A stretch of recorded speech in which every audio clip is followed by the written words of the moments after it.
आपकी स्क्रीन पर दिख रहा ये शव हरियाणा पुलिस में एएसआई संदीप नाथर का है और इस शव को परिवार ने पुलिस को सौंपने से मना कर दिया है और ना ही इस शव का अंतिम संस्कार अभी किया जा रहा है।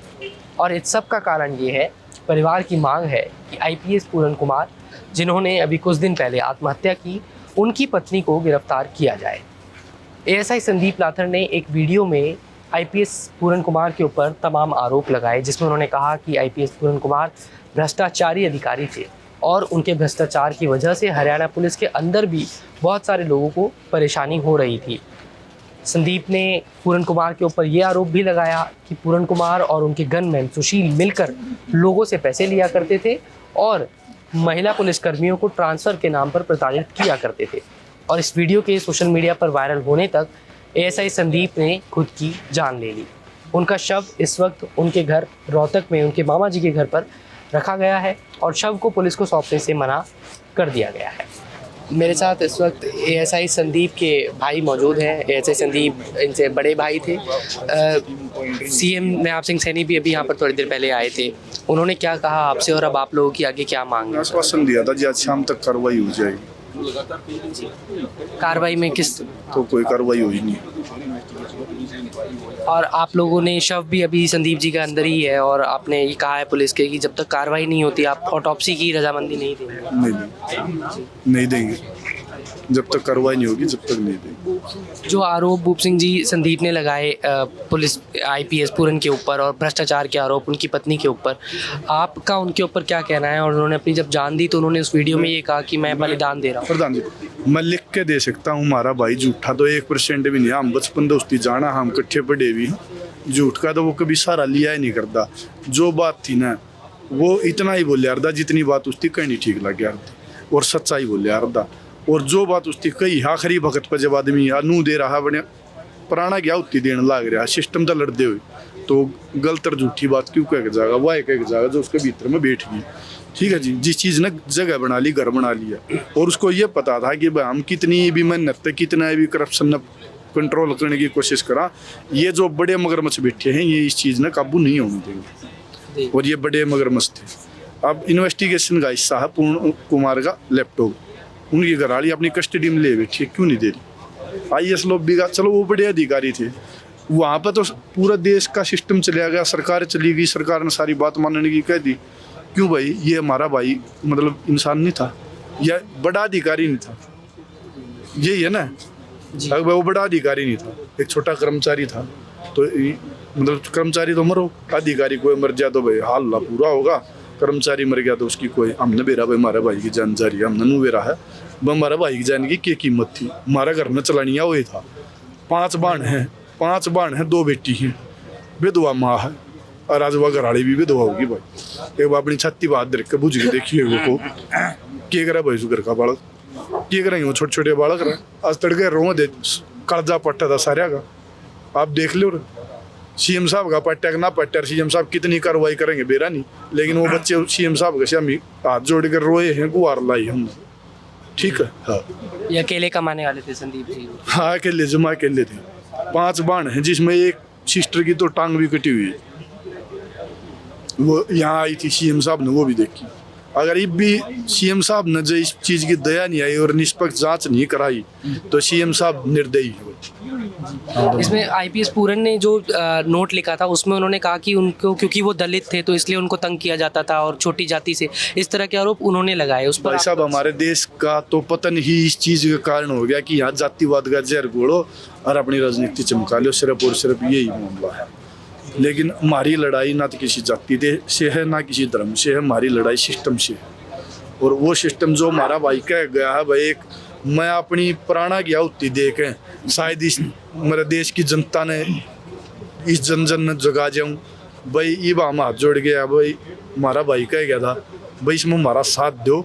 और सीएम साहब दे भी गुहार है, थोड़ा सख्त होगा नहीं, इस पर कार्रवाई कर ले, उच्च स्तरीय कम से कम जुडिशरी जांच की मांग जी। आप चाहेंगे आईपीएस की जो पत्नी है, जो खुद आईएएस हैं, उन पर कोई कार्रवाई होनी चाहिए जी, उनके लड़की पे भी होनी चाहिए, उनकी बेटी? हाँ जी। इसमें कई आदमी और भी हैं जी जो इस मामला में बढ़ावा दे, खाम खाई कहीं पर भी कोई मामला हो जाए, जाति पाति का बढ़ावा देने के लिए कई आदमी हैं जो जब भी ग्राउंड में आ जाते हैं। जी। हाँ, और राहुल गांधी भी उधर गए थे आईपीएस पूरन से मिलने, और क्योंकि उन्होंने जाति का आरोप लगाया तो उनका मामला थोड़ा ज़्यादा बड़ा हो रहा है, सबको लग रहा है भाई कि राहुल गांधी ने वोट चाहिए, राहुल गांधी ने उनकी वोट ज्यादा चाहिए है, हमारी वोटा में वजन ना होगा। हमारा छोरा राहुल गांधी ने को नूना लग गया होगा, हमारा भाई नूना लग गया होगा, भाई इसका बीके में दो रहा है, लेकिन भाई हमारा भाई था, हमने बेरा है, राहुल गांधी था, हमने कोई लेना देना। जी। आपसे भाई से जुड़ा हुआ एक आखिरी सवाल मैं करना चाहूँगा। उन्होंने अपने वीडियो में संदीप जी ने कहा कि जिस तरह भगत सिंह को अपनी जान गंवानी पड़ी थी, वो भी उसी तरीके का बलिदान देना चाहते हैं। आपकी जब बात होती थी उनसे तो कैसा व्यवहार था उनका, कैसे देखते थे वो चीज़ों को संदीप? वो संडे को मेरे पास थे, हमारे पास जुलाना में थे संडे को, इसी संडे को, इसी संडे को, ठीक अच्छी बोल रहा, 3-4 घंटे हम इकट्ठे रहे थे, कोई ऐसी बात नहीं थी, कोई उनको। हाँ, उन्हें एक बात जरूर कही थी कि जो होने लग रहा है बिल्कुल गलत होने लग रहा है। मैंने उनसे पूछा आपकी कोई बात, बोला ना मेरी कोई नहीं, लेकिन जो भी होने लग रहा है सिस्टम जैसे भी चल रहा है वो बिल्कुल गलत चल रहा है, और इसमें तो बिल्कुल नु मानो यो प्रदेश विनाश की तरफ जाने लग रहा है। परेशान थे। हमारा भाई खिलाड़ी भी रहा है, उसने एसटीएफ में भी काम किया सतीश बालन जी के साथ, और उन मतलब अलग अलग एजेंसी CIA वगैरह में भी काम किया है। उनके 2 बार गोली भी लगी थी, उनको OPS भी मिला, आउट ऑफ टर्न प्रमोशन जो बोलते हैं। जी। अगर जब वो भाई और पूरी रोहतक पुलिस ने बूझ ले, देख लो पूरा रोहतक में कहीं कोई एक आदमी नु कहीं आ पा, जब संदीप ने मेरे पर खुला रुपया लिया रिश्वत का, उस चीज के हम जिम्मेवार। ईमानदार आदमी था जी, ईमानदार। ईमानदार, हमने बरतिया उठाता हूँ। आज मैं हमारा भाई का दौरा जी, खुद का मकान नहीं है, गांव में जो मकान है, यहाँ तो कोई मकान प्लाट है नहीं, गांव में जो मकान है उस पर भी लोन है जी बैंक। तो और इसकी ईमानदारी, इसका अकाउंट चेक कर लो जी, इसका अकाउंट में क्या है, और इसकी ईमानदारी का हम क्या सबूत दो। जिसका 5 बाण हो जी, 5 बाणा का भी करना, 2 बेटी भी पढ़ानी, बेटा भी पढ़ाना, माँ भी है, उसका भी गुजारा बसर, मतलब एक आदमी एक तनख्वाह से कितना कर सके, इतना ही कर सकता वो जितना करने लग रहा था।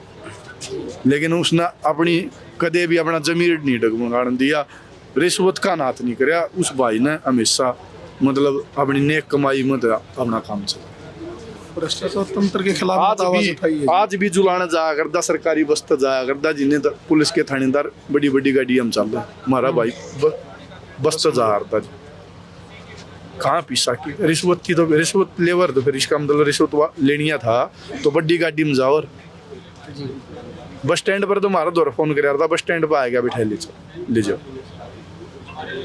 गरीब बताओ जी अब किस रिश्वत, हमारी तो CM साहब दया है मांगा, अगर जय आपका जमीर जिंदा है तो इस हमारा भाई ने न्याय दिलवा दे CM साहब, नहीं तो आपसे बड़ा निर्दयी CM इस हरियाणा में कभी बने नहीं हमारे लिए।